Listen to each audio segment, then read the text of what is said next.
the Pledge of Allegiance. I pledge allegiance to the flag of the United States of America and to the republic for which it stands, one nation, under God, indivisible, with liberty and justice for all. Welcome, everyone. We are going to start with agenda approval. I do not know of any changes to the agenda. Anybody else know of any?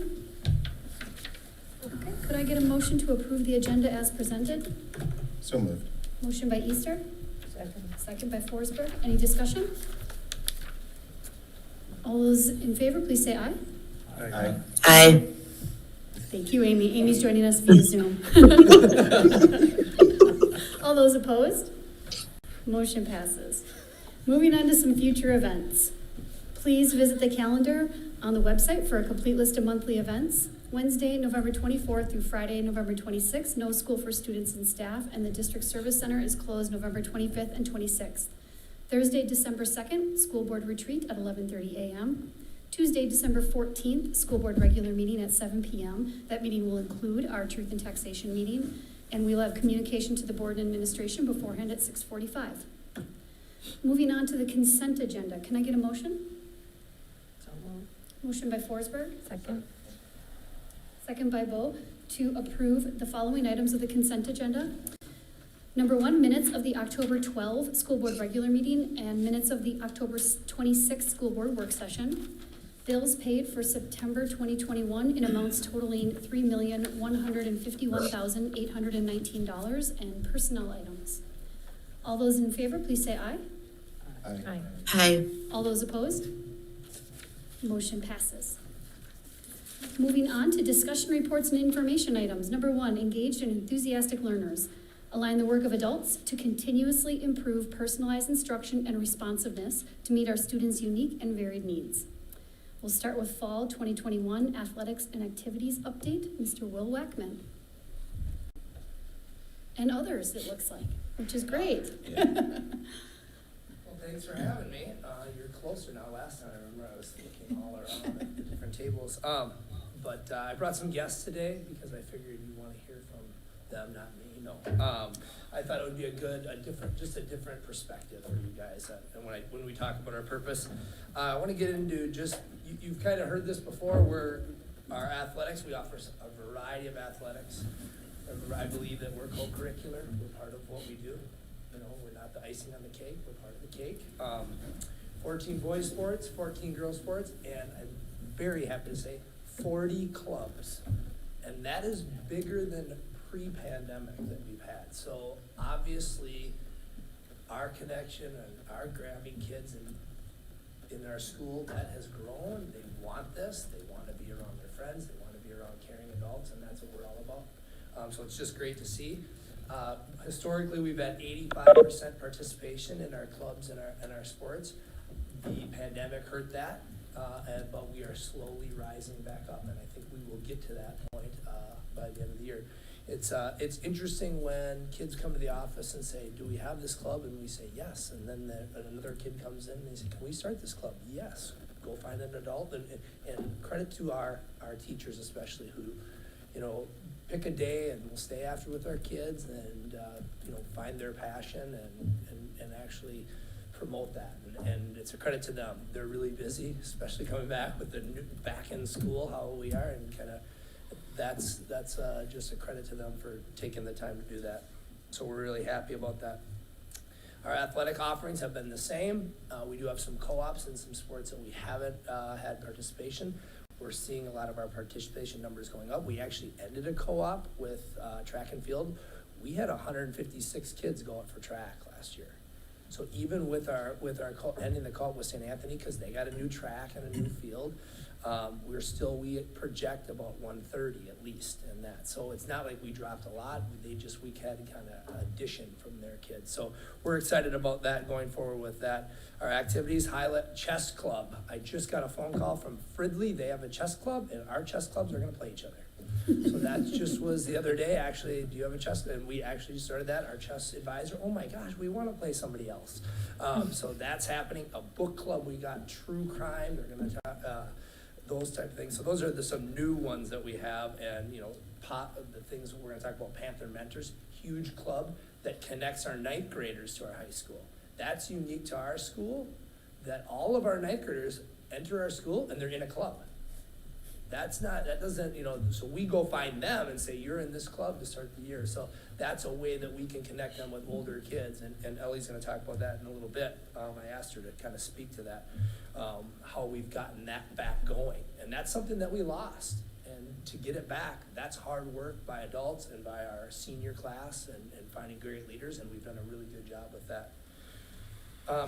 I wanted to talk about purpose. What is our purpose? The last time I was here, I told you I kind of mentioned what the pandemic showed us, that how important co-curriculars are, how important the coach-student-athlete relationship is. We already knew that though, but that's what it showed us. And I wanted to talk kind of about what is our purpose.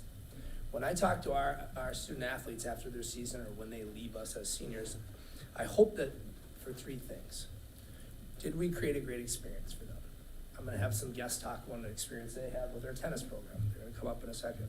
Did we connect them with an adult or adults that care about it? Because we know how powerful that coach-student-athlete relationship could be.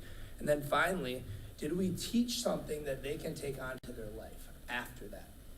My life was forever changed because of extracurricular or co-curricular activities, and that's what I hope for our kids. I got another guest gonna talk about what he does not only on the football field, which is a highly successful program that we have, but also what he does off. And I'm benefiting that because my son is in the program now. So I'll bring them up. I'd like to bring up three of our seniors, we're gonna have four, three of our student athletes to talk about the experience in girls tennis. Girls? These are seniors Devin Nordine, Jenna Nussbaum, and Chris Arell, and they're just gonna talk to you a little bit about their experience. Remember, we wanna create a great experience for these kids, so if you could just talk.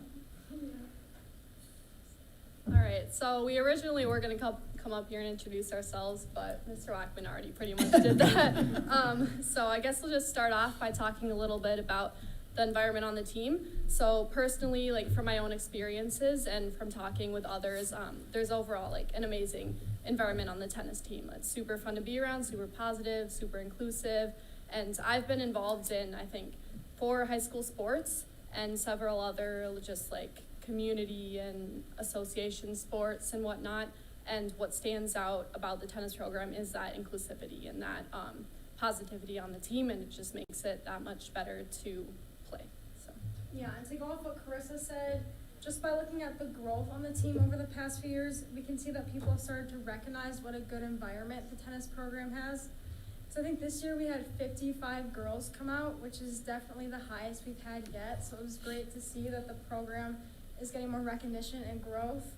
And I started playing when I was a freshman, and I knew a couple of the girls on the team and one of the coaches, and they convinced me that it'd be really fun and that I'd enjoyed it. And I definitely did, because I played for all 4 years.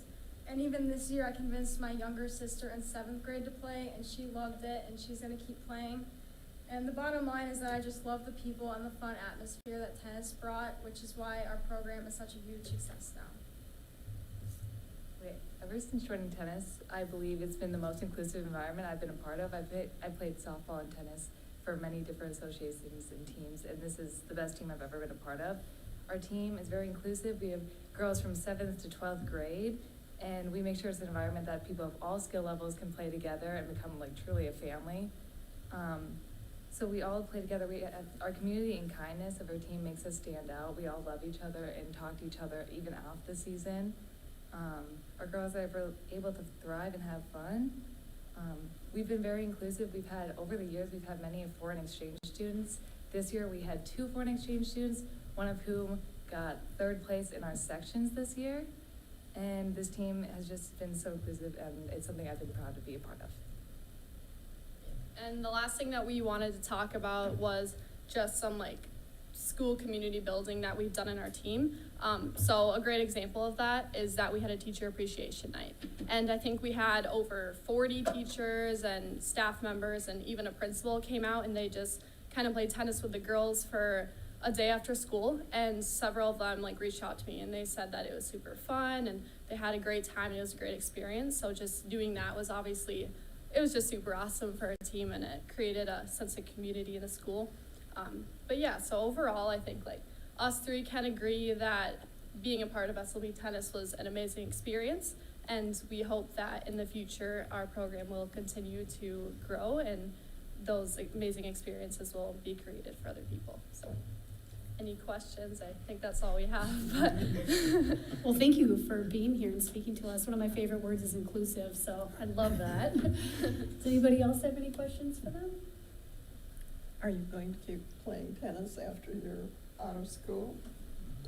No, I don't think I will, but I'll definitely still play just like with friends and stuff, even if it's not necessarily competitive. yeah, I'm not playing for a school, but I'm thinking of playing like maybe intramural. And our coach always tells us that tennis is a lifelong sport, so I'll just keep playing it whenever I can. Yeah, I've considered continuing. I'm not sure if I will yet, but it's definitely something I've thought of. Good for you guys. Thank you for being here. Thanks for being here. Thank you.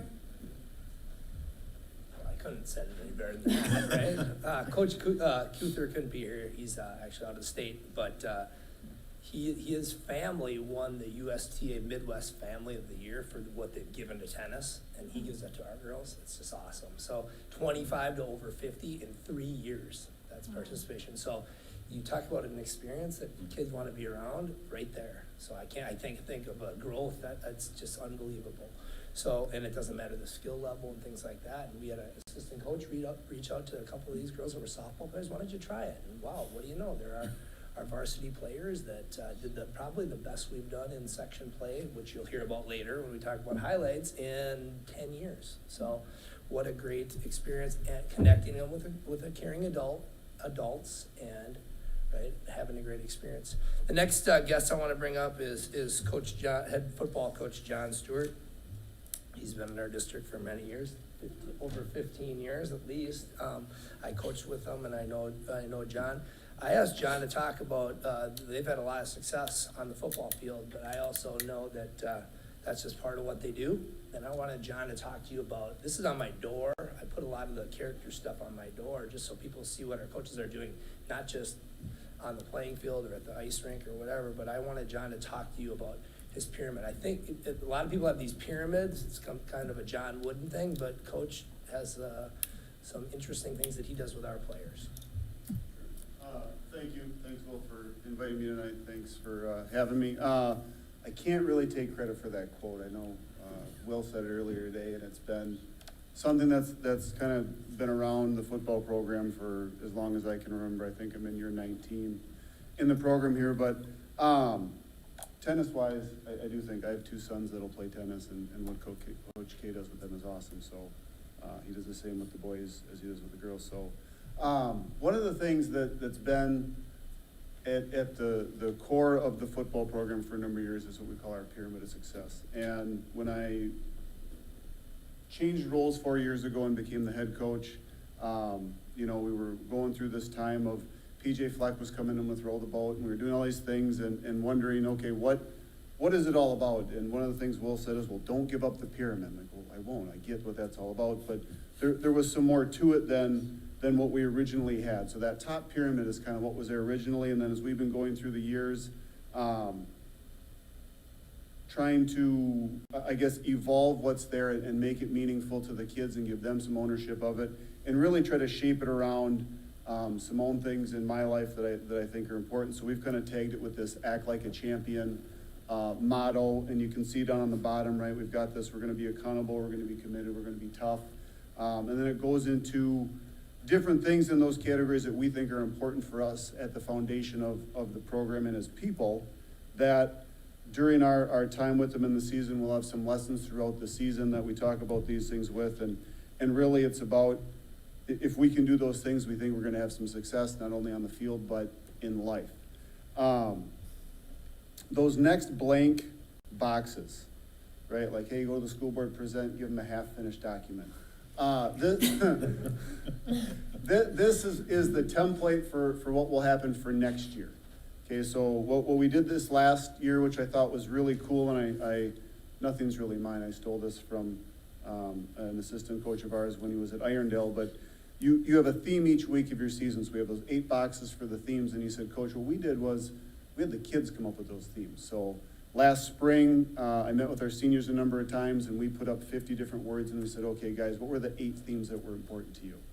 And then throughout the season, a coach would pick each week, and you would pick one of those themes, and you wanted to go early because you might get stuck with that one theme at the end and go, how does this one fit right now? Okay, well, you got to make it work because that's what the kids wanted, right? So they really owned that piece of, like, and I'll just read the ones we had from this year. We had commitment, humble, grind, compete, no excuses, focus, character, and finish. So our senior class and coach, those are the 8 themes we want for our regular season this year.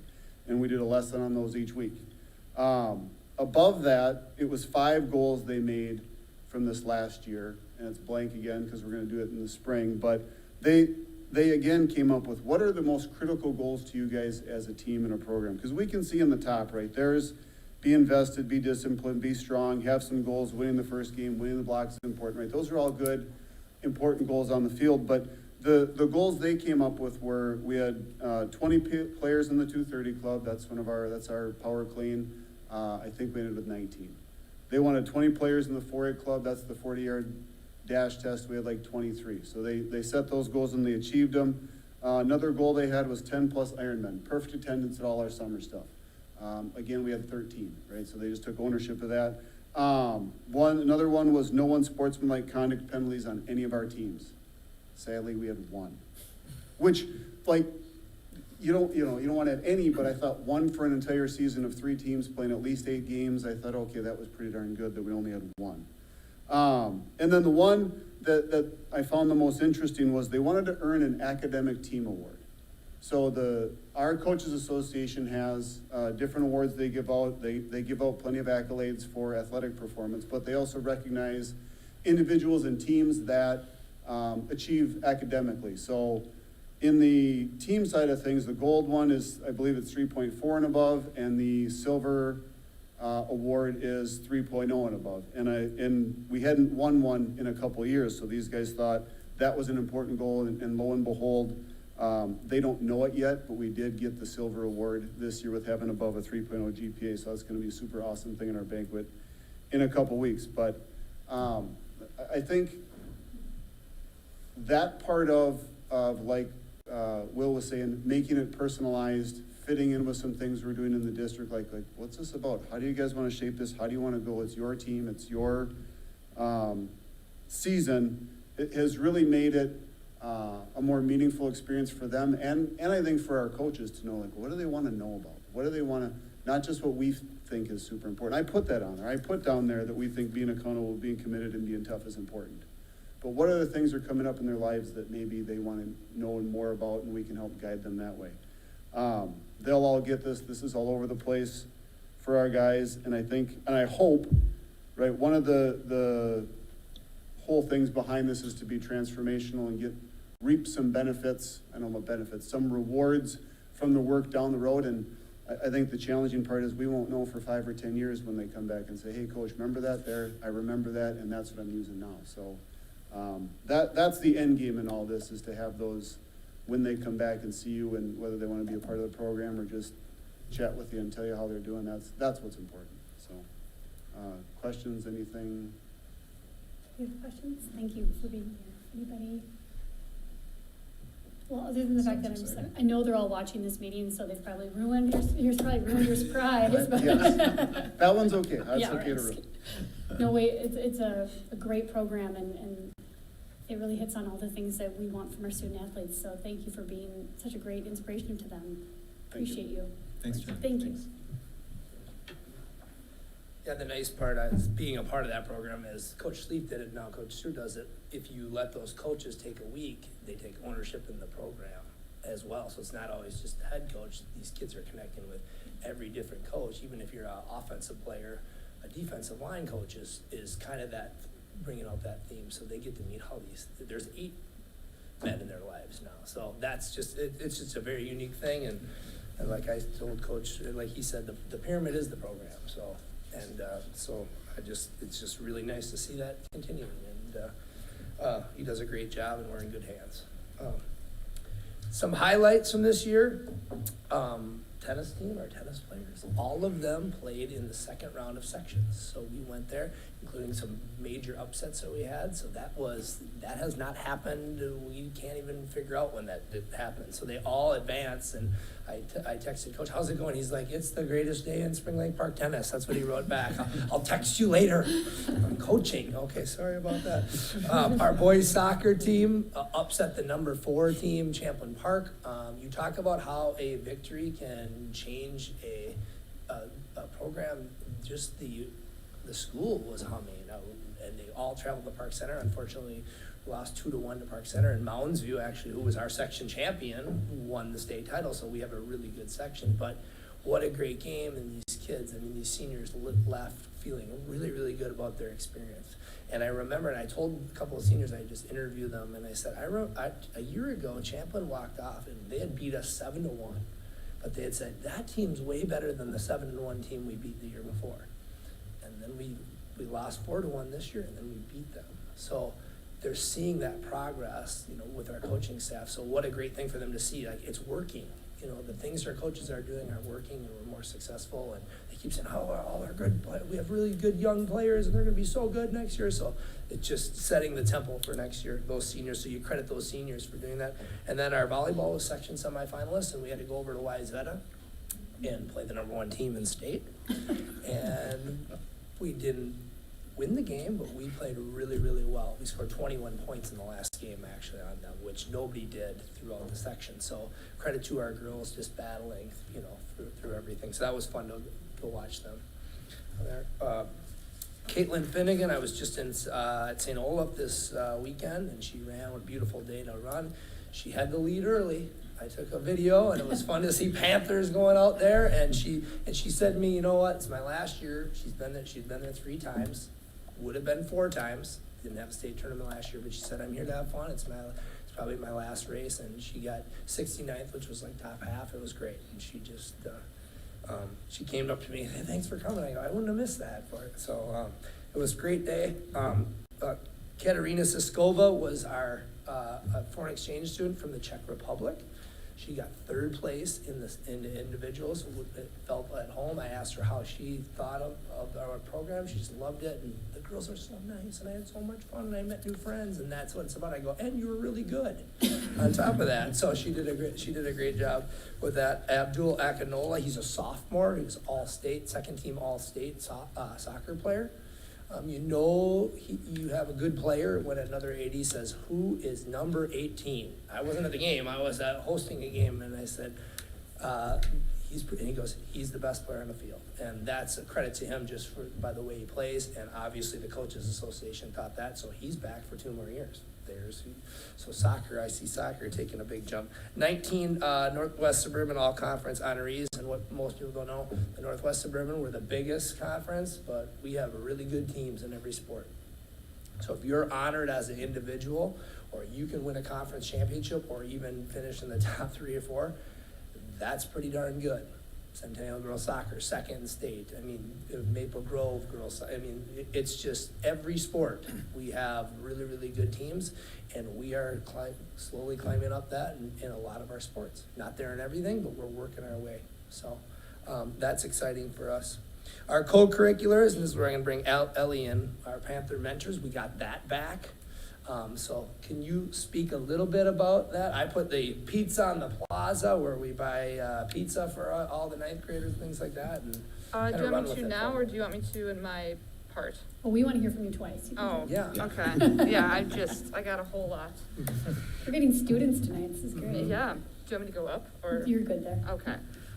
No, yeah, so we recently had pizza on the plaza, which was the first home football game for the Panther Mentor program. A lot of freshmen came out. That was a lot of fun.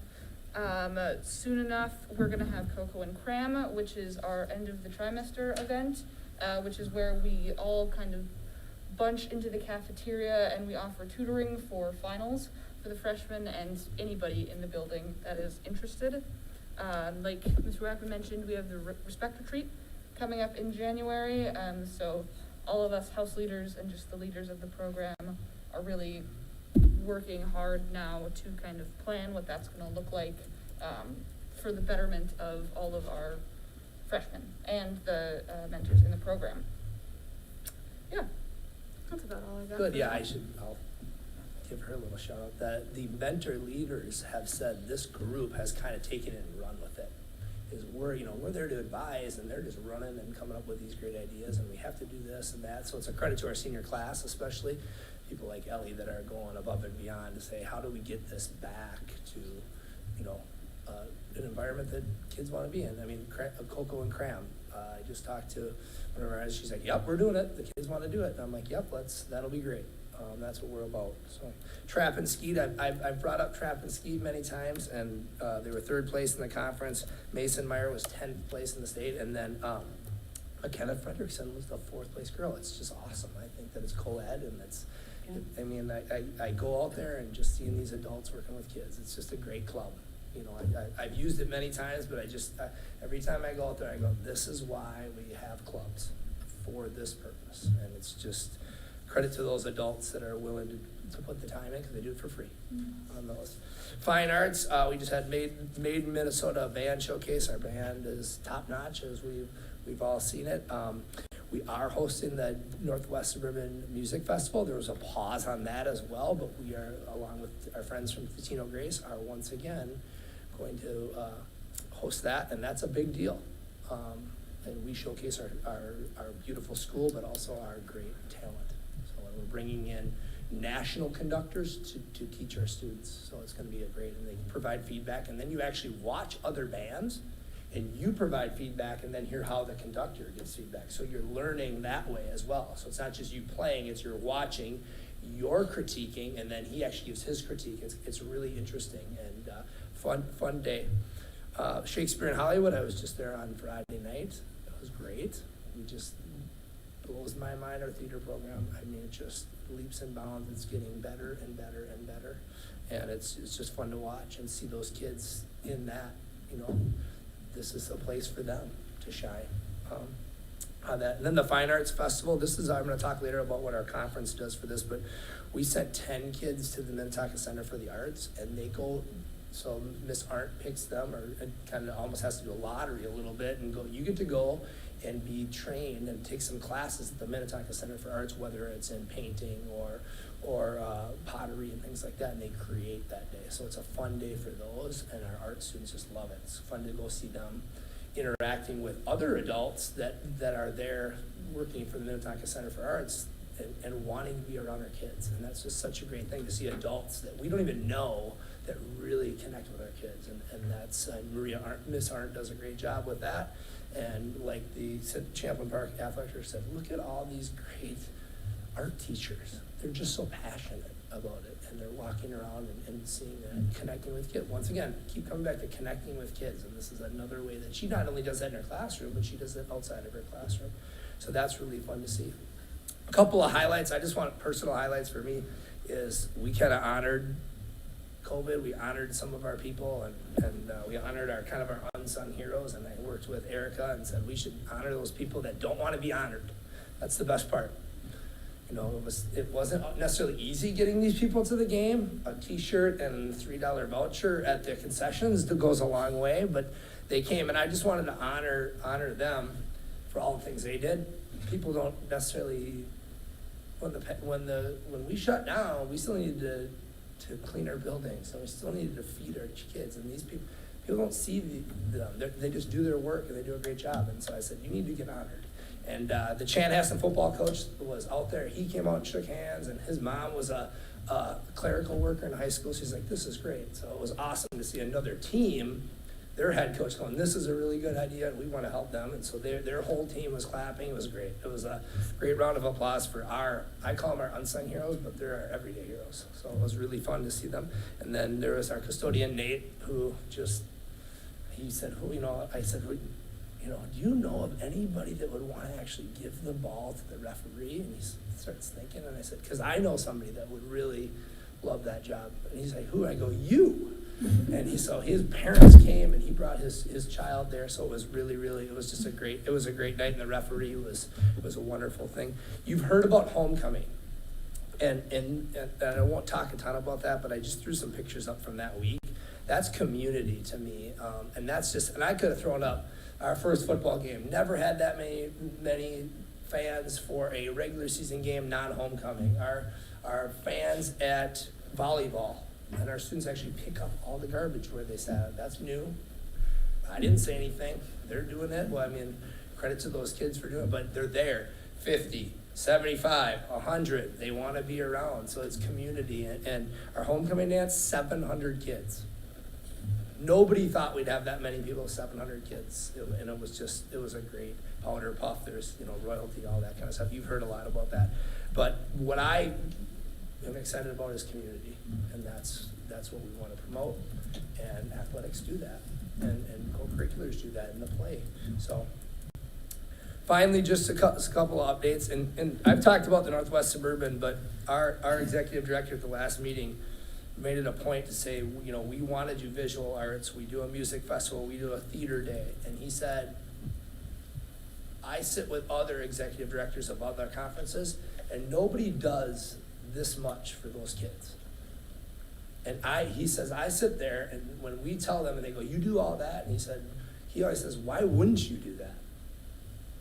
And that's a credit to his leadership, number one, but the schools in our conference saying, this isn't important enough to put dollars behind. And we want to do that, and we want to promote those. And obviously the big one is our music festival, and we're taking a major role in that. We do have a new girls hockey co-op with Centennial. That started. Their first game, we're talking about fall, and our first girls hockey game is Thursday night at Bloomington. So we're right into winter. There's really no end. That's been a really good transition for our kids. And we see that's a K through 12 change. So our girls that are coming into hockey in kindergarten are gonna always be Centennial Spring Lake Park girl, and as they go through, we've never had that before, and that's gonna be a huge positive. And it's nice to work with a neighboring district that has that same vision for the future with us. And I'll just touch on this before I take any questions. Our leader council is back, and I kind of said that was my goal. Jeff said, what's your goal for the year? That's one of them, to get that back. Being a former teacher, you like to talk to kids, and that's one of my outlets where I can do that. And we just talk about, what do you say as a captain at a bank? I mean, that's just one thing. Hey, you're having a banquet. What do you say? And how do you lead? How do you lead when your team isn't doing so well? That's tough for a kid. It's easy to get negative. It's easy to get people on there. What do you do with that? So I had the fall captains, and that's kind of what I'm doing. The fall captains, winter captains, and spring captains. And their last assignment was write a description of the captain job. What did you learn to help these next set of captains? Go, okay, here, that's the first thing I'm gonna say. Here's your job description, and we're gonna help you through this. And it's nice to get different sports talking to each other. So a lot of my group is, don't go with a captain from your sport or a leader from your sport, go with somebody else. And that's been really nice to get back in the classroom and things like that. And then promote our culture, of as Coach Stewart said, making better people. Success starts with character. I've said that before. Our best programs have really, really good people. And there's good things happen to good people. And then realizing that kids look up to you. And that your actions and making good choices. It's really tough to be a kid now. And if you know other people are on the same page as you, that's a good thing. They're trying to make good choices too. And I'd say that to my kids all the time. Make good choices. It's tough. It's really tough. So that's kind of where we're at in the fall, and we're ramping up winter, and here we go, 9th grade basketball tryouts and dance team, and holy cow, it's just right into it. So, but it's going to be fun. It's going to be a packed gym, and kids really want that. I mean, we have a great basketball traditions going right now, and last year could have 100 people in there, 100 people. I project that we'll have over 500 for many, and we've actually gone through some double headers to get both of our teams on the site at the same time. So that's going to be really fun. Roseville's going to come, and the girls are going to play, and the boys play. So we're just hoping that 2-for-1 ticket, but seeing both of our teams and then supporting them, we're looking forward to that. Yeah. So Awesome. Thank you. Anybody have? Yeah, John. So a quick story. The day after the homecoming games, there was girls soccer games at Panther Stadium, right? And as I understand it, the custodial crew doesn't come in until Monday to clean up. So who's cleaning up for the girls' soccer game to make sure everything's good? Mr. Wagner. So I think it's modeling the behavior that we want to see throughout, and it starts there. So thank you for that. You're welcome. Anybody else? Questions? Michael? A couple comments and then a question. On the purposes, I like that list, particularly the life lessons. I mean, I think the challenge in creating a list for purposes is like, where do you end? Because you could probably come up with additional ones.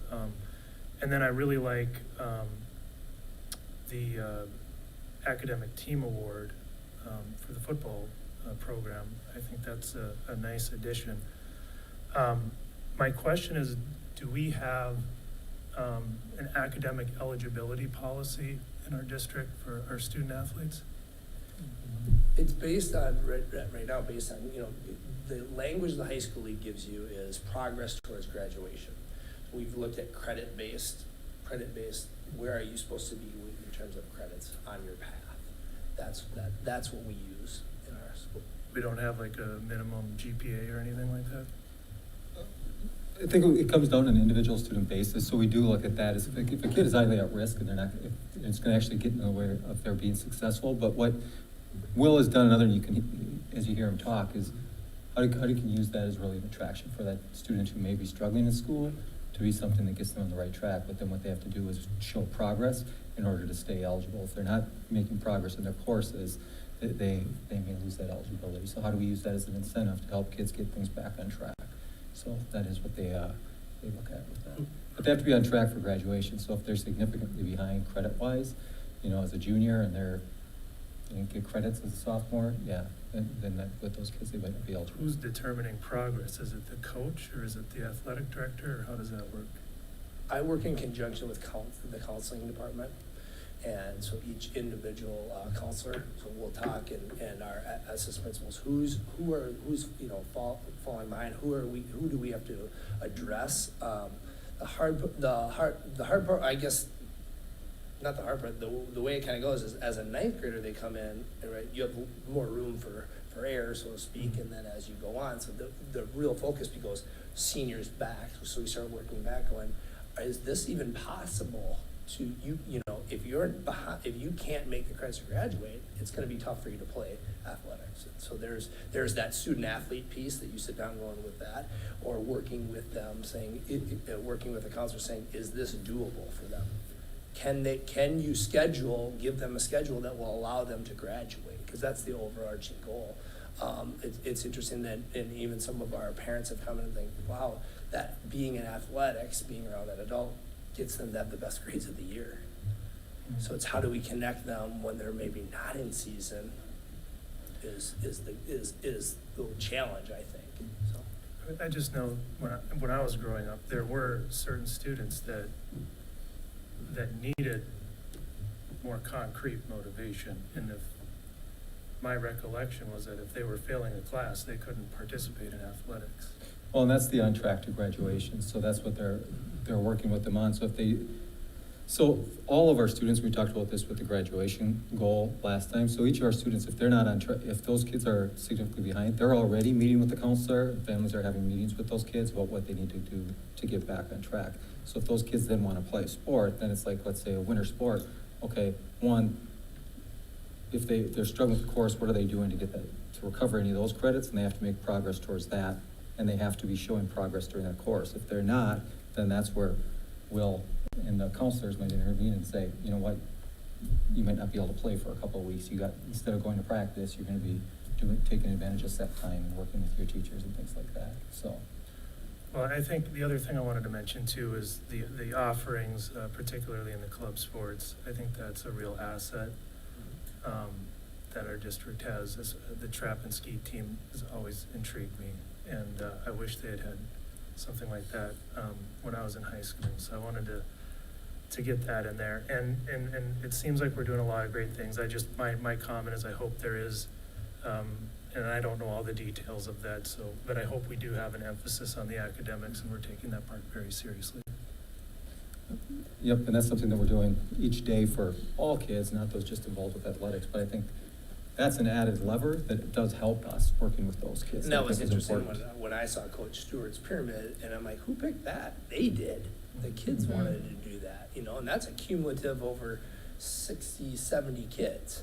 You know, I know the coach, I'm part of the coaches association, they said, no, all the kids, you can't just, you know, cherry pick, oh, we're this, nope, it's your section roster who you'd play at a section game, it's all the kids, and so that's, what a credit to those seniors that wanted to do that, especially I do having like that not made it. it's a team thing too, so there's some peer accountability. Right, and I think what you bring up, and it's such an important point, is something that we look at, because we do know, beyond just Spring Lake Park, we see this in our data when we look at it, but you see it nationwide in all the educational literature. Those students are involved in at least one activity at school, and particularly if they're involved in one that would be like a Minnesota State High School League activity, what you see is those kids are much more successful in school. So that's one of the things that we're measuring, that we're looking at, that we've talked to our principal about, is we want to see every year seeing that increase. We want to see every student have at least one activity that they're involved in to find that spark activity. So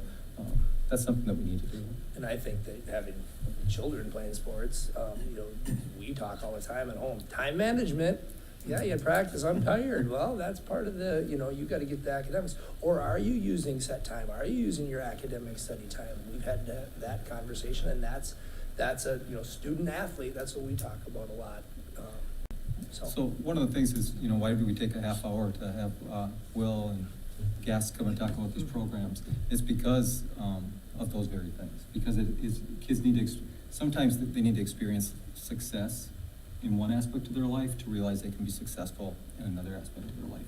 So that's something we do. The other thing is, it's thousands of kids that are involved in athletics and activities. So I think it'd be short-sighted not to talk about what a positive impact it can have beyond what we see on the football field on a Friday night, or when I was at the soccer game, or when you go to the play. It's all of the conversations. I mean, you heard Will mention a number of times the connections with the adults. And that's why I've always pushed, like, for example, just always push the football coaches where they probably get tired of it. It's like, I want to see more kids out there, because there's such a positive group of guys, adults working with those kids. And yeah, the kid might not end up being very good at football, but if we're getting them there after school, learning some of those things, getting to interact with really positive adults, that has a long-term positive impact for those kids.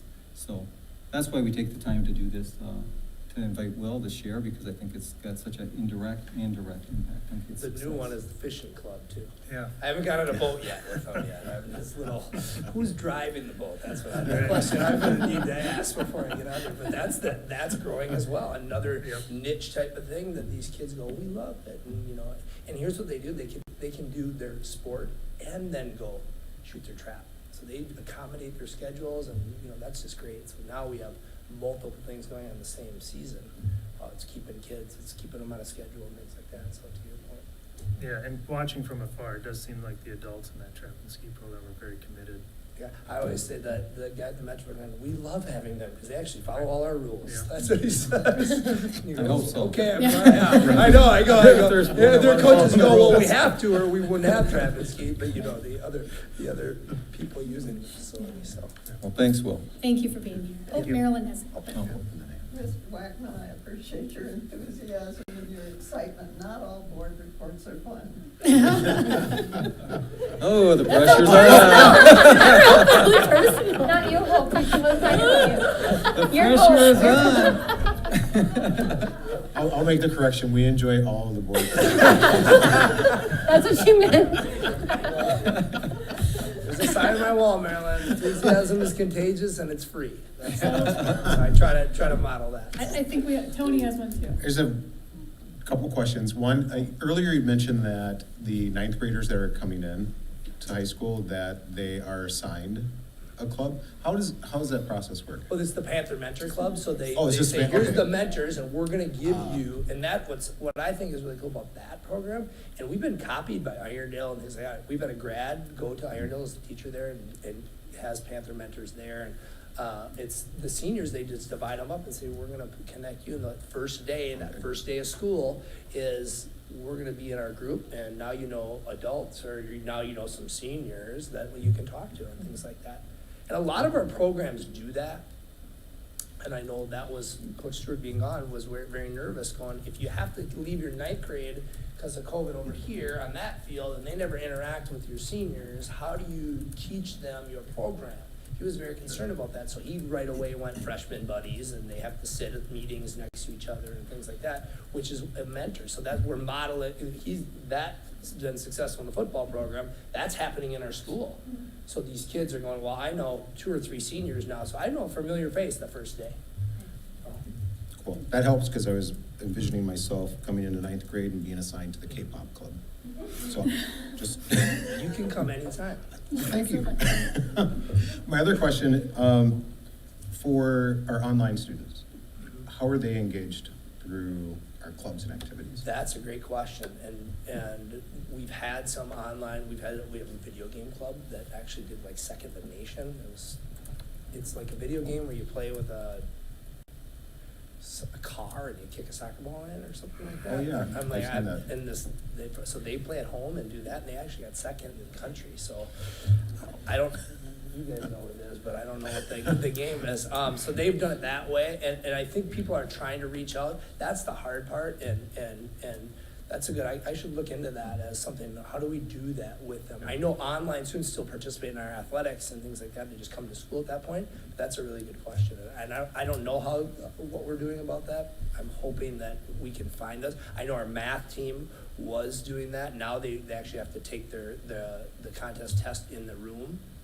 But they're still virtual, so there are virtual opportunities and things like that. And that's something that you get, in our conference, I run dance as my sport. All our meetings are gonna be virtual now. It's kind of new, like why would we all drive to, when we can sit? So maybe that's what our clubs, and we all have the technology, so that's, obviously we're showing it with Bella. We found a way to do that, so. But that's something I gotta look at. Great. Thanks. Thank you. Yeah. Thanks for You're being welcome. Oh, we have one more. My students at St. Thomas, if you're a student athlete, you have to sit in the front row. That's their absolute favorite. They all come filing in and they have to sit in the very front row. But it does hold them accountable to take notes and stay close, which I'm sure they really love being close and called out like that. But the other thing I was gonna say is I really like that pyramid, and I'm sure that football other sports have something similar to that one. But what's really cool about it is it gives them ownership.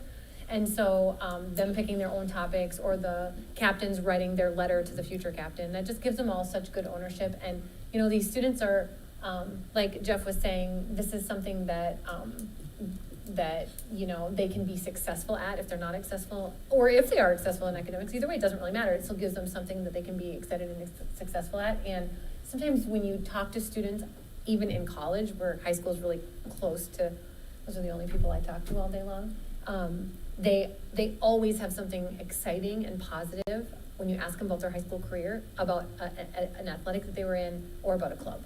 That's what sticks out to them, even if they're really, excel in academics. It's still, I was in this club, or I was in this sport, we had so much fun, and we did this, we did that, and that's something that sticks with them. So it's just so fun to see all this long list of things that they can be involved in, because that's sometimes what sticks with them the longest. I did walk by our college writing class, and there was a whole bunch of football players in the front row. I go, front row? She goes, they've been doing it since day one. So there they were. It works. Literally in the front row. It really So, works. yeah, no, They're so, all no, sitting in the great. front, and at first, for the first couple, it was like maybe years. I was like, oh, that's so nice that they're all sitting up here. And then I asked one of them, they're like, no, we have to. I was like, oh. We wouldn't. I know, they were like, we'd be in the back. No, but good. All right, I think that's all of us now. Thank you for being Thanks, here Will. tonight. No problem. We Thank just you. appreciate it. All right. Moving on to update on outreach, communication, and enrolling for fall 2022. Ms. Erica Tybalt and Colleen Peterson. Well, good evening, everyone. We hope to have half the amount of enthusiasm that Mr. Wagner had, and we will, for setting the bar high for all of us tonight. That's wonderful. So tonight, Eric and I are here to share a little bit of what we're planning and we're engaging and doing right now in preparation for next fall. So it feels like a really long ways away, but it's not. So K-12 education has become a consumer product, and what we mean by that is that families more than ever have more choice than ever. Their local public school district for in-district residents, bordering public school districts, private schools, public charter, online, and homeschool. So with taking all of that into consideration and knowing that parents choose their choice for many different reasons, we just want to make sure that we're in the consideration set when they're making choices for their family and their children.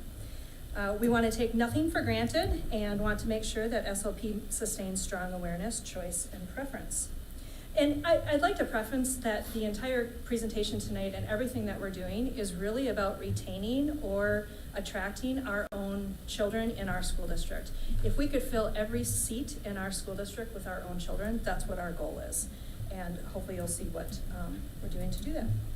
So over the last several years, we've seen several changes in patterns, trends, and behaviors. We've identified 4 key takeaways that are informing our approach to the outreach, communication, and enrollment. So number 1, strong, differentiated programs resonate with families, and Erica's going to touch on that a little bit in a couple minutes. Enrollment and activities, timelines are shifting. We're going to talk about that. Enrolling in school is an experience that we continually want to improve. And then transitions present opportunities to retain, welcome, and attract our families.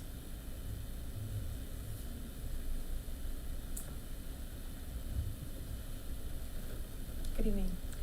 So our SLP offers families some things that others just really don't offer, that are even near us, or are offered in a different way. So we highlight here 5 of sort of the top differentiators within our district. One, of course, is personalized learning, which we've talked about a lot. And we know that means a grounding in knowing each child by name, strength, interest, and need, with the goal of tailoring those learning experiences. And this is showing up in more and more ways with our families and our students, interacting with the learner profiles.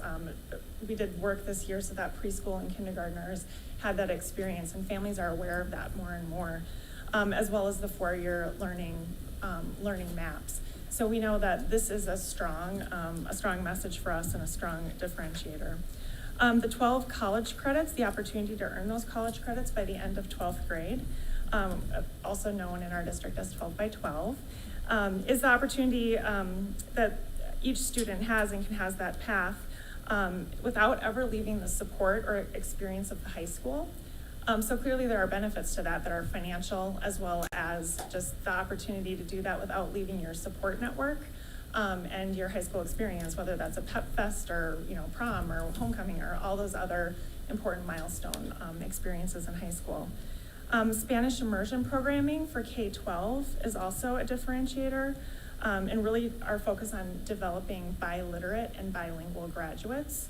And it is relatively unique within our geography. There aren't a lot of immersion programs near us. Career and college pathways, which are those courses or sequence of courses that provide students with that hands-on real-world learning and career exploration at the same time. So whether a student dabbles in a couple of those pathways courses to try things out, or goes deep within a course, it's about finding the passion, or I think I've heard from some students it's equally about I don't ever want to do that for my career. So having that experience and the flexibility that we offer in our high school is unique. And then finally, of course, our facilities, our modern and flexible learning environments.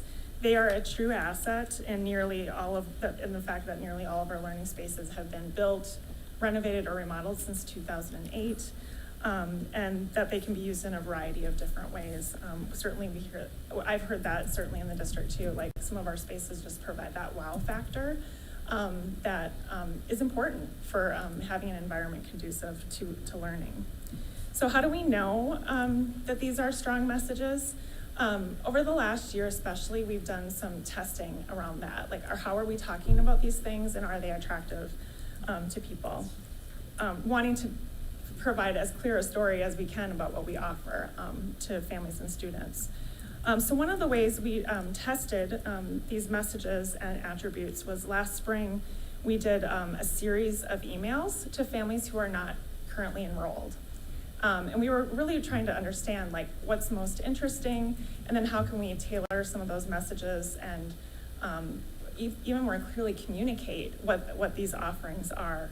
So you can see on this slide, on the visual, the left side is an example of what that email communication looked like. And then it's a little hard to see, I apologize for that, but it's just an example of the data we used to look at, you know, what was resonating. So that graphic shows you, you know, how many people clicked on those links embedded within that email. What was of the most interest to people? So you can see that bright teal one had 189 clicks, which was 46% of the subset of the audience. And that was around the 12 college credits by the end of 12th grade. So we're starting to learn like, oh, this really resonates, and we are telling the story in a way that people are really grasping that. So we're using those insights that we gained to really think about how we're communicating and how we're sharing those messages in different venues. Stepping back from the SLP specific environment, there are some more macro trends that we're seeing in the state of Minnesota certainly, and even nationwide, around enrollment activities and timelines. So this is, you know, in general, in the past, and certainly was my experience in my schooling, schools used to open enrollment for the next school year on January 1st. And that was for enrollment for the next fall. Enrollment and orientation events really happened in the spring as a natural part of a transition, and students overwhelmingly attended their neighborhood school. So really, we've traveled along a continuum, and today the context has changed quite a bit. Private schools especially are in a constant state of recruitment and spurring public school counterparts to respond, to at least be a part of the narrative and awareness activities. Meanwhile, many families are delaying their enrollment decisions a little bit. They're considering their options, right? And also, especially the last couple of years around COVID, like what's the situation going to be? Can I delay a year? What are those factors? So that certainly also impacts the way we think about staffing our schools. Social media and mail campaigns, I know this from my own house and the stack of mail I get with 2 school-age kids. Target parents earlier and earlier. It's not just for your college anymore. So they're really trying to enter your mailbox as soon as even you're bringing your baby home from the hospital. And we do know that those birth to K programs are really, we have fabulous and strong programs that are also helpful for us because we get to know those kids as learners right from the very beginning. So those programs are even more important as we think about that journey forward. And then finally, and this is certainly true within Spring Lake Park, student mobility and students and families moving is increasing. So students are having more transitions in their K-12 experience just from moving around. So we know that there's going to be more significant opportunities to lose students, gain students throughout that K-12 journey. So what are we doing right now to kind of respond to those trends and think differently? We are approaching things differently.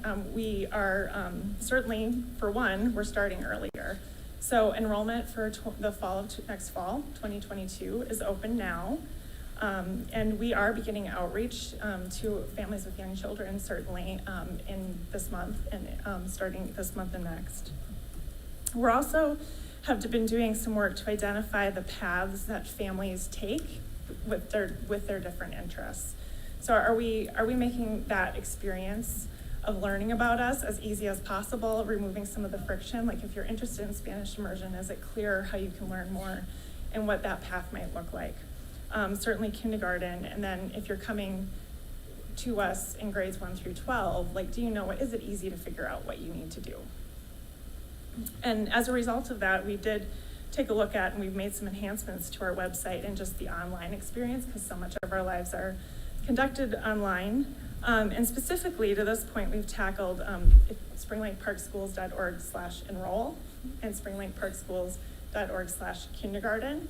And just really worked to figure out like what's the path a family takes. And we did audit 30 websites. Some of them were from Minnesota. We did about a dozen were identified as, award-winning accessible websites, just to see what we could learn about how others were doing that.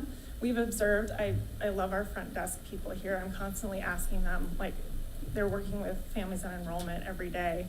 What's confusing? What can people find? Like, how do we improve this for people? So those two things are in place now, and then we're looking next at some other, customer pathways and journeys to make those easier.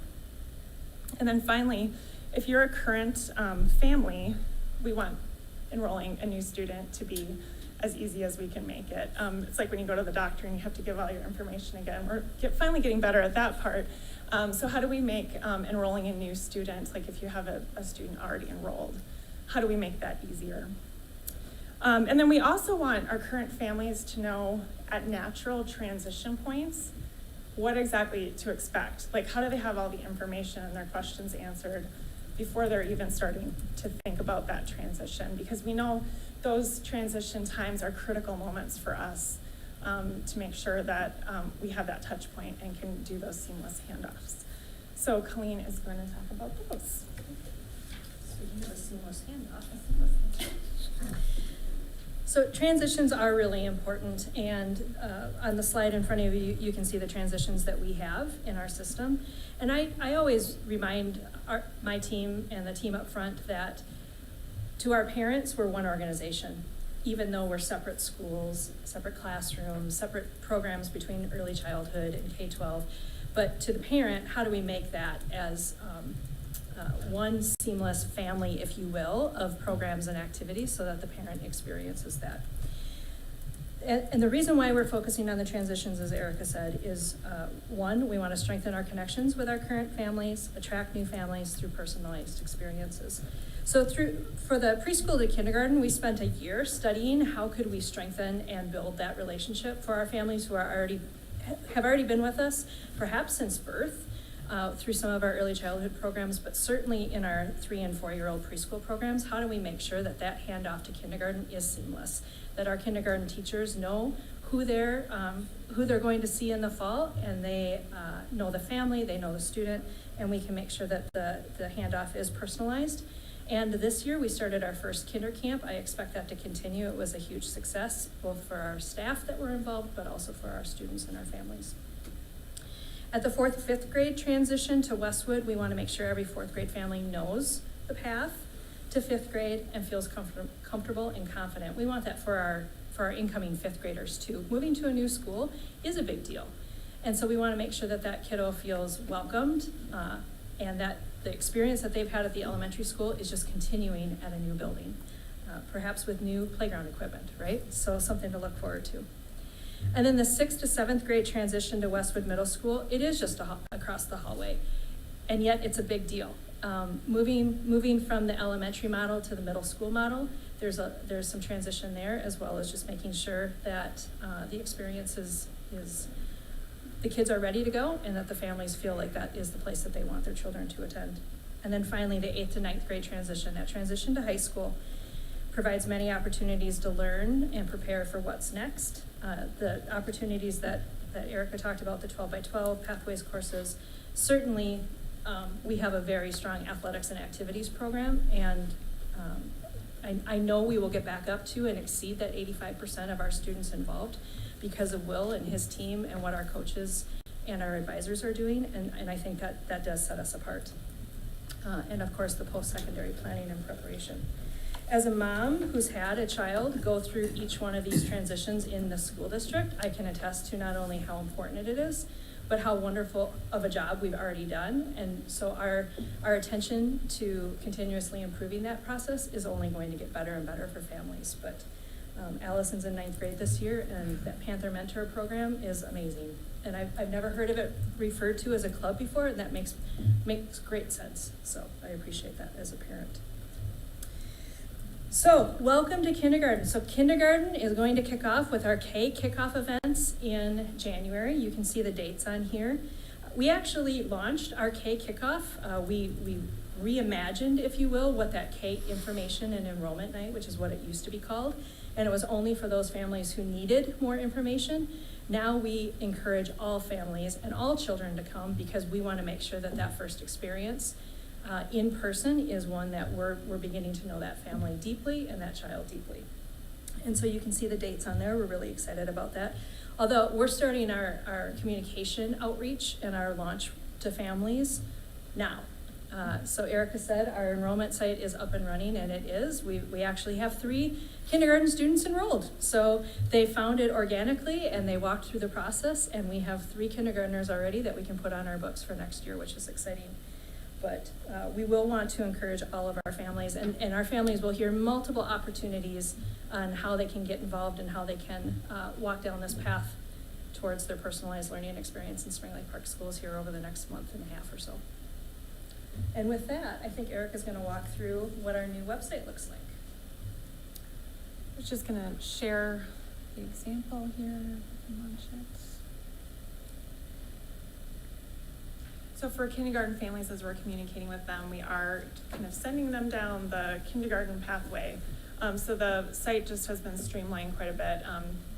We removed, confusing secondary pages and just trying to give people a really clear path. So you can learn more about kindergarten, follow some really easy enrollment steps, and we're trying to make both the options as well as like if you're a new family versus a current family. And Colleen and her team have done an amazing job making the process for current families so much simpler. So it's pretty easy to do. Right, so check it out. Any questions? Thank you. That's it. You good? Anybody have questions? It looks, yeah, Michael.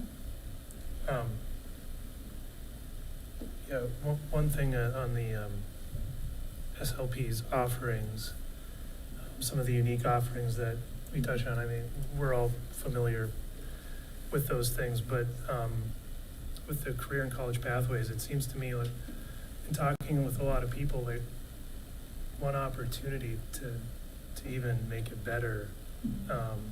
There's a lot of discussions about like career and technical education right now and the skills gap.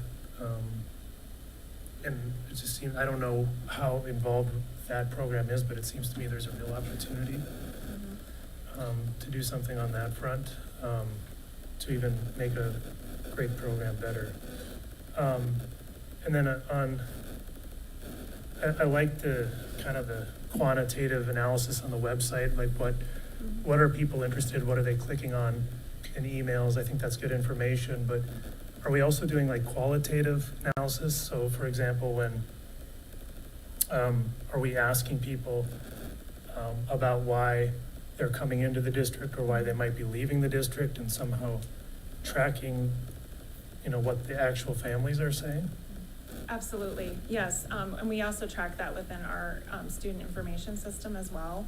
So as we're thinking through like who are we going to reach out to, because some people last year decided to not enroll their students in kindergarten, and we want to be in communication with them. So we have all of that recorded, and certainly other qualitative, I mean, every opportunity we have to interact with a family, whether they're coming here to enroll online, we are capturing that insight through those moments as well. On the career and technical side, I know at a future meeting, I'm sure we'll be hearing from Eric Van Brocklin, who's the new Pathways lead at the high school. He is very career and technically minded. In fact, we had a really cool visit, and we shared that out, I know, to high school families last week from the Minnesota Transportation Center of Excellence came with their trailer, and it was so fun to see students engaging with simulators, and it was pretty neat. So I know he's getting to know those students, and we have a bunch of kids enrolled in welding next semester, and he's talking with them, like, what would be of interest to you? What kind of connections can we make for career? And they're exploring different apprenticeships, so they're setting up apprenticeship opportunities for kids. So kids that have that interest can get an apprenticeship opportunity during the school day or beyond the school day, or they want to do it. So Eric's working with students on that, and also looking at new partnerships that we might be able to offer some additional classes and see if they go for kids in the future. So we'll update the board on those as he's working on those here after the new year. So- Yeah, I think I just read a study that came out just within the last day or two about how more and more high school kids are looking for alternatives to traditional four-year colleges. Mhm. So the message, I think, is starting to get out there. I think it's a real opportunity. One of the cool things the Mintran trailer host had, great guy, Steve, is he provides a handout on the transportation sectors and all the different job roles, their earnings potential, their growth rate. And he was sharing that those industry sectors are growing 3 to 15%. So it was pretty cool. And it was a hands-on, engaging experience too. So it was fun to see. Thank you. Anybody else have any questions? Yeah, regarding the transitions, you highlight intermediate and middle school, the opportunities. What kind of opportunities do we have for those transitions? For the actual transitions? Yes. I mean, what are we talking about when we identify them? What opportunities do we take advantage of there? Right, well, it's conversations with the families, it's conversations with the students, it's actually bringing the students over to the middle school side if they haven't already been over there. I know my sixth grader is, her choir is on the middle school side. So just crossing that hallway and having lunch in the same cafeteria, those are the things that some families could be wondering about. What does this look like how is the experience different on the middle school side than the intermediate side? The opportunities to go over and practice locker combinations. We used to have a Super 6 program years and years ago, and that was the transition into middle school. Now we have those opportunities during the school day, that going over and practicing that locker combination and getting comfortable with it before you even leave for summer is important. I'm not sure. I know Mr. Larson had opportunities for parent sessions to answer questions, especially for incoming new parents, but also those that are current parents. And we had a pretty lengthy conversation with the principals today, actually K4 principals and the Westwood team, just talking about the transitions into Westwood and in Westwood. The ideas that they have for engagement opportunities, if we haven't already done so, the ideas were just flowing. And Mr. Nelson is planning to go to PTO meetings at K4 buildings in the month of January to make sure that he's answering questions in January. We used to do it in April and May. We're doing it in January this year. But those conversations and those ideas of how to make sure that our parents have the questions answered. There's an opportunity on our website right now for folks that aren't familiar with our buildings, or they're in the system but have never been to Westwood campus. They can go right on and say, I want a tour, and we've got that opportunity to sign up for a tour, and we'll make that happen as much as we can. So. There's also the meetings that happen in sixth grade. Our counselors at the seventh grade meet with each of the sixth graders, and so they can plan what electives they want to have over the next 2 years. Of course, they're not locked in. They can make changes as they enter eighth grade, but so prior to their even doing that, they're having that opportunity to have those conversations about what that's going to look like and learning what's some of those choices that they have as they move from an elementary environment to more of a secondary environment. Just one other thing too about that, because I think hearing the 8th to 9th grade transition and the importance of the Panther Mentors. Today there were some really fun ideas about student voice, and we heard about that tonight in athletics and activities. Is how do we get the 5th graders to give some advice and go to 4th grade classrooms and answer their questions before they head off for the summer. Thank you. Anybody else?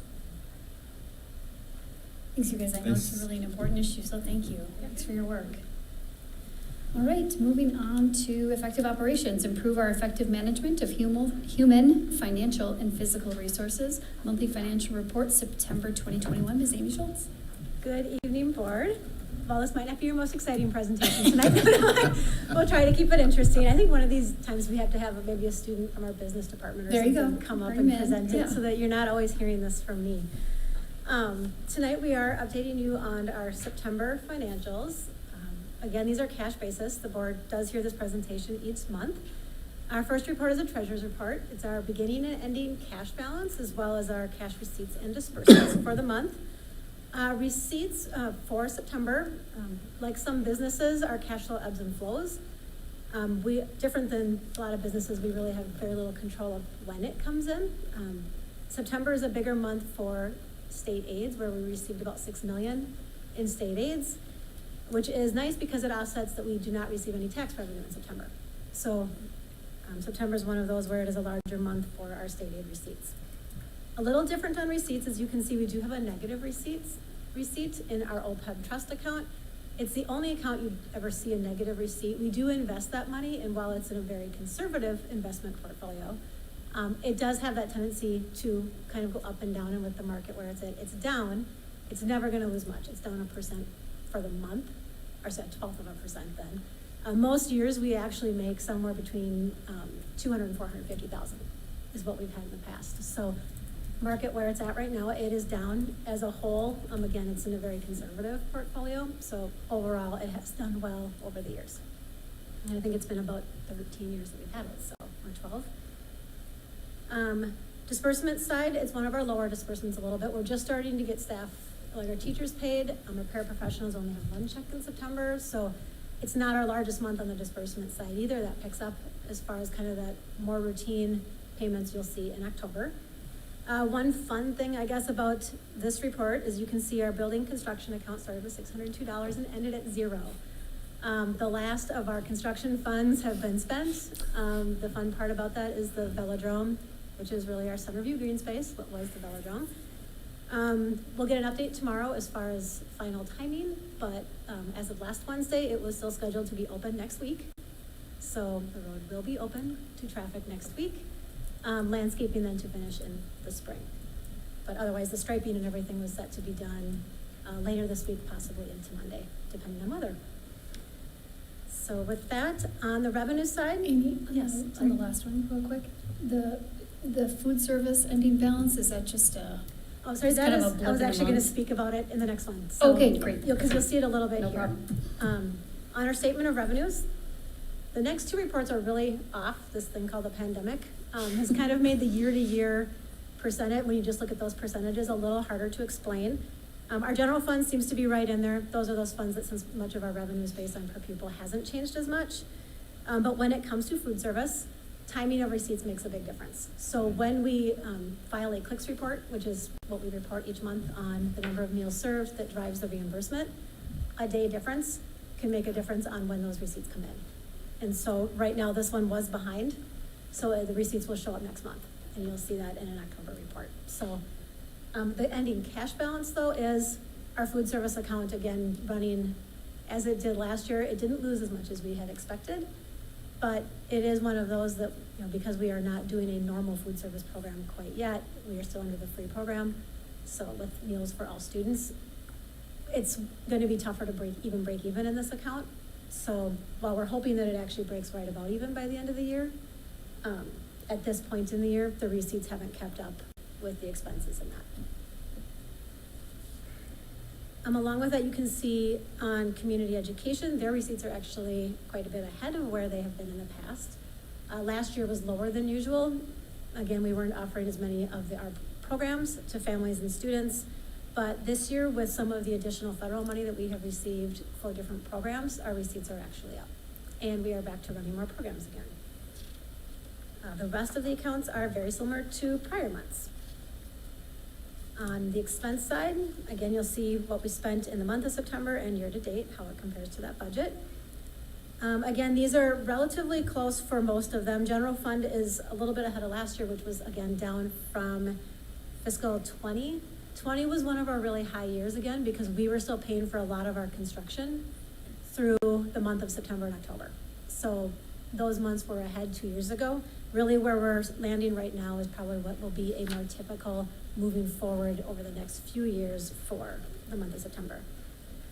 Food service on this one is actually ahead on expenses. We have had more meals, so as you look at that compared to the last few years, we actually are still serving more meals, which then has our food costs up as well. We have also had to do some equipment repair. And because those are things that don't necessarily happen every month, when they do happen, it can cause a spike in the expenses compared to where you were last year at the same time. And community service, as we would expect, is a little higher than last year and back on as it was in previous years. We didn't see the big change in staffing year to year because we did not lay off people during the pandemic. And so a lot of our expenses stayed high or relative to our programming, but with that, they're really laying right where they've been in the past few years. So there any other questions? Any questions? All right. Good, thank you very much. Thanks, Amy. Okay, moving on to the superintendent's report. All right, just a couple things. Next week, we're going to be visiting each of our schools.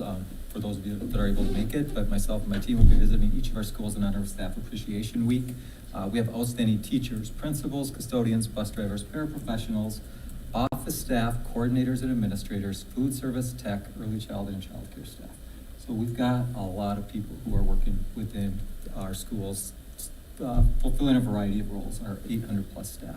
So they each contribute to making this an amazing learning community that works each day to meet the unique needs of 6,000 plus young people. So the pandemic has placed personal strain on everyone, and similar to many industries, staff in our schools continue to work with multiple distractions and challenges. I just want to take this opportunity to say that I could not be more proud of the work our staff do. I see and hear the commitment of our teachers and our staff each day, and it fills me with pride as I see the work that they do. So just wanted to say that prior to going out next week. I think it's important for people to hear that. Just one of the many examples from the last few weeks is the work of Tony Mayer and Becca Williams that they've done with our school nurses to implement rapid COVID testing at each of our schools and at the DSC after school. Their focus is on keeping students and staff at school and learning with minimal disruptions.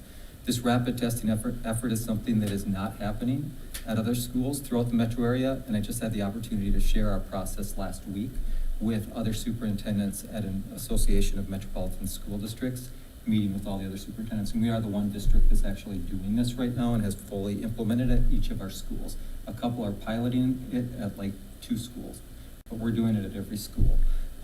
In a nutshell, we're using the COVID-19 Q test with students and staff who choose it when they are experiencing symptoms or are identified as a close contact. The Q test provides accurate results in just 20 to 30 minutes. Testing is for students or staff experiencing symptoms or exposed to someone with COVID-19. There's no cost to families or insurance for this testing. Testing is done with parental consent at school or by appointment at the District Services Center. Again, done with parental consent. Every now and then I get the questions, are you testing my kids? We never test kids without parental consent. For staff and students, testing is available in the health office for those who become symptomatic at school or have been identified as a close contact and are within their testing window.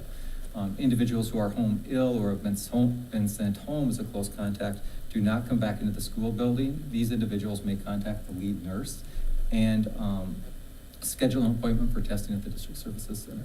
In addition, we're working to expand testing now. Tony just shared with me today to Saturdays at the high school. More details to come soon on that.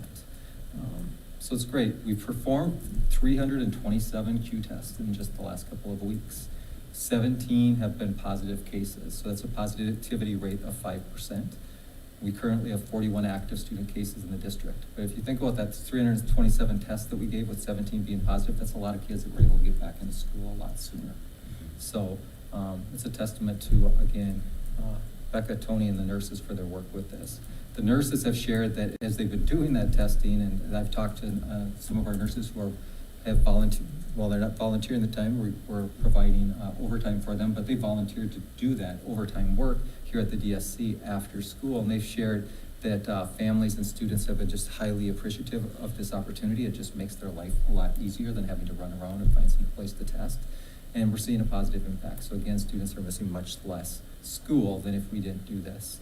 So again, thanks to Tony and Becca for seeking out the grant to fund this and then working creatively with our dedicated nursing staff to figure out how we can implement this rather than focusing on reasons why we shouldn't do it, which is, I think, in a lot of industries, what they're finding is reasons why not to do it, where we tried to find a reason to do it. Kind of Will Wackman has talked about, like, we found ways to make things happen the past year. They found a way to do this because it was the right thing to do for kids and families. So they're all now working with Anoka County and other partners to make vaccines conveniently available for families with children ages 5 to 11. I do want to emphasize this is voluntary. I have a few questions if we will not be lining up kids and vaccinating them. This is voluntary. We'll have more information about that effort soon out to families. So I wanted to share that because I think it doesn't sound like a big deal, but it is a big deal to keep kids in school. So thanks to the work they did on that. The other thing I wanted to share, we talked about this at our last work session, but just last night I had the opportunity to work with 10 teachers from our high school and our middle school as we talked about how we might continue to provide a safe, supportive learning environment for our students when a teacher is absent from school. This is important. All industries are experiencing a labor shortage, and schools are experiencing this as a shortage of substitute teachers. And it's magnified as COVID-related absences are up. So with those kind of factors, and with that labor shortage, it's not like we're gonna see just all of a sudden next year a whole bunch of people signing up to be subs again, because other industries are seeking those people to take full-time jobs. So we need to be creative with that, and that's what those teachers came in and did. And thanks to the efforts of our HR staff and the creativity of our principals, assistants, and teachers, our fill rate for subs has been pretty good overall, and is higher than what other districts around us are experiencing, much higher as I talk with the other districts. And while that's great news, we still want to continue to keep an eye on this and look at how we can continuously improve it. I couldn't have been more impressed with the creativity and the positive approach that these 10 teachers took as they designed options. Now, a smaller group of teachers is going to be working with Ryan Stromberg to implement these refinements here over the coming weeks, and so we can implement it over the coming weeks and into second trimester. So I'm proud that the teachers from throughout our system are continually a part of our planning efforts. So if I go all the way back to kicking off the start of the 2019-20 school or 2021 school year, we had, as you may remember, we had 50 plus teachers come in and help plan, okay, how are we going to navigate this? And that's what I think made the in-person learning environment work better in kind of a really tough situation when we had 25% of our kids, 30% of our kids online. So this is just one example of how we really try to get people involved with that planning, because they have great ideas. They're experiencing what happens when we need a sub. So welcoming and orienting students back to in-person learning this fall has taken significant effort, and teachers and staff have done great work in their classrooms and in the planning that leads to these moments. And I know at this point they're tired.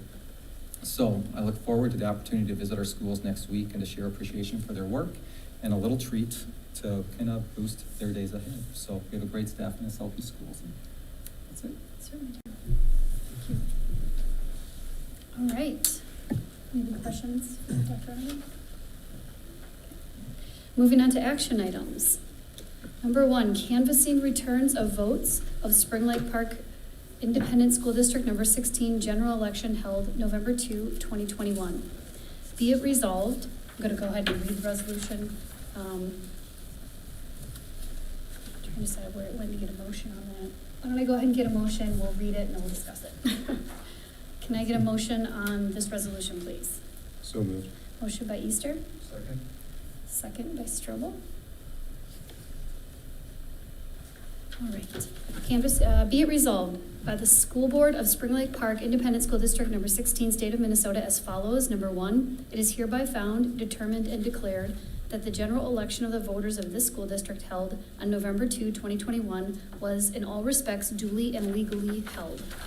Number 2, as specified in the attached abstract and return of votes cast, a total of 1,749 voters of the district voted at said general election on the election of 4 school board members for 4 four-year terms caused by expiration of term on the first Monday in January following the general election.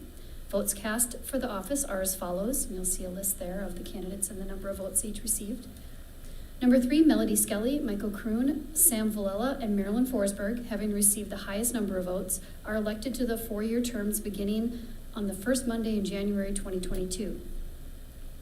Number 4, the clerk is hereby directed to certify results of the general election to the county auditors of each county in which the school district is located in whole or in part. And number 5, after the time for contesting the election has passed and the candidate has filed all campaign financial reports required by Minnesota statutes, Chapter 211A, the clerk is hereby directed to deliver a certificate of election to each person entitled thereto. The clerk is also hereby directed to enclose with the certificate form of acceptance of office and oath of office. All right, any discussion, any questions? Congratulations to the candidates who are elected. Congratulations. All right. Anything else on that before we go? The write-in should be plural. There's a whole laundry list of. Sure, yeah, that's a good point, that's a good point. All right. John is going to be our acting clerk tonight, so Amy doesn't have to do it from afar. Okay, Ms. Forsberg, Yes. Mr. Kroon, Yes. Ms. Wheaton, Yes. Mr. Strobel, yes. Ms. Bo, Yes. Mr. Easter, Yes. Ms. Hennon, Yes, resolution is duly adopted. thank you. We have a representative from No County Elections here who was kind enough to sit through our whole meeting in case anybody had questions. So thank you for being here. All right. Number 2, first reading to initiate review of policy. Can I get a motion? So moved. Motion by Forsberg, Second? second by Bo. Initiating the first reading of policy for review, that's policy 707, transportation of public school students. That one, we're just initiating the first review tonight, and then we can discuss it at the work session if anybody wants to, and then we'll do the second reading next month, in December. Oh, right, retreat. We can talk about it at retreat, yeah. Yep, thank you, clarification. Anybody have any other discussion on that one? Okay. All those in favor, please say aye. Aye. All those opposed? All right, motion passes. Moving on to number 3, adopt proposed policy modifications. Can I get a motion? So moved. Motion by Forsberg, Second. second by Easter. To approve the adoption of the following policies with proposed modifications. There's just a quick note here, just a reminder, this is under this policy 208 that we recently passed, that when they are minor changes, we just do one reading of them and approve them. I just brought one example. I'm sure you guys have all looked at it, but for example, this first policy 404, the only change is changing State Board of Teaching to Minnesota Professional Educator Licensing and Standards Board, because that was a recommendation that was recommended to us from the state level. So those are the kinds of changes we're talking about here. Any discussion on those? And that change was because the other term wasn't long enough? Right, exactly. I want to make people like me stumble a little. Okay. Any other discussion on those? All right. All those in favor, please say aye. Aye. All those opposed? Motion passes. Moving on to acknowledgement of gifts. Can I get a motion, please? So moved. Motion by Easter, Second? second by Bo. To adopt the following resolution, whereas School Board Policy 706 establishes guidelines for the acceptance of gifts to the district, and whereas Minnesota Statute 465.03 states that a school board may accept a gift of real or personal property by the adoption of a resolution approved by 2/3 of its members, therefore be it resolved that the School Board of Spring Lake Park Schools accepts with appreciation the gifts as shown in the attachment and on the screen.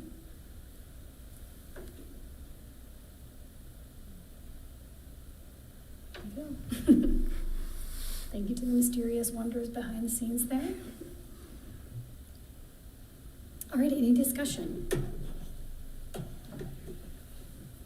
Thank you to our community as always. It's always so interesting to get a chance to read these and appreciate everybody's generosity. All right. All those in favor, please, oh, let's roll call. Yeah. Ms. John? Forsberg, Yes. Mr. Kroon, Yes. Ms. Wheaton, Ms. Wheaton, Yes. Mr. Strobel, yes. Ms. Bo, Yes. Mr. Easter, Yes. Ms. Hennon, Yes. resolution is duly adopted. Thank you. Thanks for doing that. All right, and then we're moving on to board forum. We'd love to hear from our students first.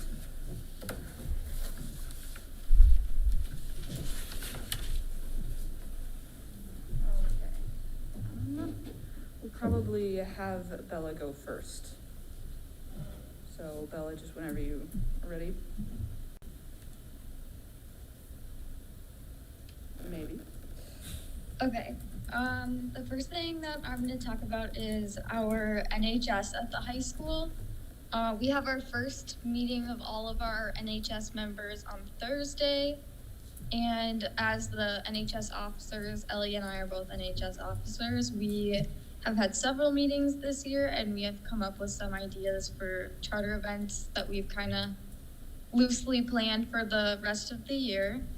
And one of those that we're planning to do now in the winter around the holiday season is we're going to try and get together some care packages for patients at children's hospitals. And then also with student council, we opened up our applications a while ago and we got a lot of new members, and their first meeting was last Friday. So that was really exciting. And then our next event for student council is the blood drive on November 19th. Awesome, thank you for sharing those. I love those ideas for the Honor Society. Yeah, just to kind of add on to the student council things, we actually almost doubled our numbers for student council, and that was being restrictive and having to tell some people no if their academics weren't where we needed them to be. So we're really excited about the future of the student council program because of that level of interest. And then again, talking about that blood drive, we recently opened up having signups during lunchrooms, and that has so far gone really well. There's a lot of interest in the student body to donate blood. We have about a half and half split between people who are going to donate regular and people who are going to do the power red. So we're really proud of the engagement among the student body in that. I already talked a lot about the Panther Mentor program with Wackman, but to just kind of reiterate that we did have the fall play preview, which happened recently, which was where we allowed freshmen to go into the theater program and watch them have a run through of the play for free. And that is sort of a newer idea of the program, because obviously we have things like Pizza on the Plaza that get people engaged in athletics, but we didn't have a lot helping people get involved in theater and tech crew. And so about 50 to 60 freshmen showed up for that, and so we're really excited about the implication that that has on the growth of our theater and tech program. And then again, we have that Cocoa and Cram and the Respect Retreat that are coming up. And then again, Wackman talked a lot about the clubs, but the Women for Change Club just had their first meeting the other day. We're very excited about that. BSU is going strong, GSA as well. Book club is about a month in, so soon enough they're going to be meeting on their first book, and all of the advisors of that club are really looking forward to it. And then the True Crime Club is starting soon as well, and there's a lot of student interest in that, especially with the rise of podcasts. So yeah, that's about all we got. Awesome. Yeah. When we talk about the blood drive, what did you say? There's 50% of students doing what? You said 2 different types of. Yes, so I am not medically inclined, but there are 2 ways that you can donate blood. There's like the regular donation and the power red, which is just a little bit more, I think it involves like you donate plasma as well. Oh. And so it's just, you have to do a little bit more, and it takes a little bit more out of you. And so just the fact that so many people are interested and willing to do that is just, we're proud of that. And then do they need a permission slip? Yes, so from my understanding, 17 and 18 are able to do it without parent permission, but if you're 16, you do need a slip, and then 14 and 15 obviously cannot. Okay. There's So also sorry, go ahead. No, okay. No, there's just also pretty strict height and weight requirements, Oh. so that also further kind of restricts things. Okay.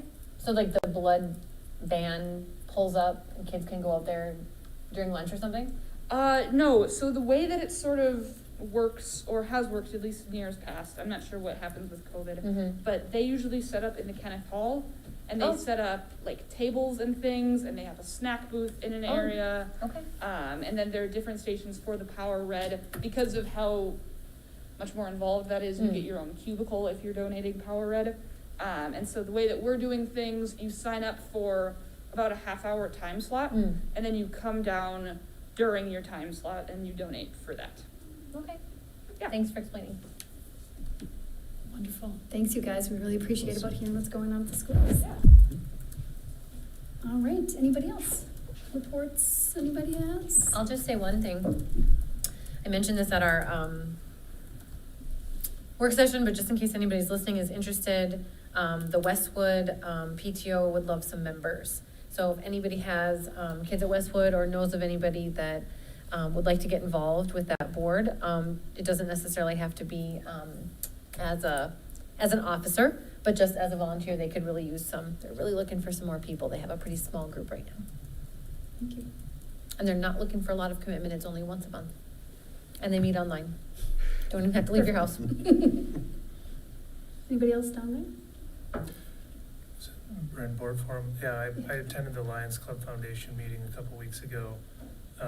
We are looking for a new treasurer for that board.